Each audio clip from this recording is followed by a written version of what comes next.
क्या आप यकीन करेंगे कि इंसान एक दिन आग बन सकता है? बगैर किसी को नजर आए गायब होकर चल सकता है? सिर्फ सोच से ताकतवर हाथ निकाल सकता है? जी हां, हम बात कर रहे हैं फैंटास्टिक फोर की। लेकिन सवाल यह है, क्या यह सब हकीकत बन सकता है? चलिए सच जानते हैं। फैंटास्टिक फोर मार्वल की वो फिल्म है जिसमें 4 अफराद एक स्पेस मिशन के दौरान कॉस्मिक रेस से मुतासिर होकर सुपर पावर्स हासिल कर लेते हैं। एक इनविजिबल हो जाता है, एक पत्थर जैसा ताकतवर, एक ह्यूमन टच जो आग बन सकता है, और एक ऐसा जो रॉबर की तरह जिस्म मोड़ सकता है।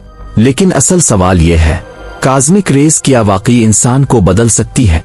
जी हां, ये खला से आने वाली ऐसी ताकतवर रेडिएशन होती है जो हमारे डीएनए को डैमेज म्यूटेट कर सकती है। नासा के मुताबिक खला में मौजूद एस्ट्रोनॉट्स को भी ये रेस मुतासिर करती है। लेकिन ये म्यूटेशन सुपर पावर्स नहीं देती, बल्कि ज्यादातर खतरनाक डिजीजेस यहां तक कि कैंसर का सबब बनती है। इनविजिबल होना। साइंस में क्लोकिंग डिवाइस पर काम हो रहा है। कुछ मटेरियल्स लाइट को बेंड कर सकते हैं, लेकिन इंसान का इनविजिबल होना अभी मुमकिन नहीं। लेकिन आज साइंस बहुत तेजी से आगे बढ़ रही है।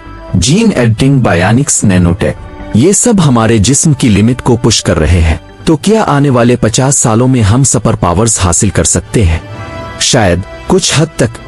फैंटास्टिक फोर एक फिल्म जरूर है, लेकिन इसके पीछे छुपा ख्वाब, इंसान की हदों से आगे जाने की ख्वाहिश, वो हकीकत है। और शायद एक दिन हम सब अपने अंदर के फैंटास्टिक इंसान को जगा पाएं। अगर आपको लगता है साइंस फिक्शन कभी न कभी हकीकत बनती है, तो इस वीडियो को लाइक करें और चैनल को जरूर सब्सक्राइब करें, क्योंकि हम यहाँ सिर्फ फिल्म नहीं, सच तलाश करते हैं।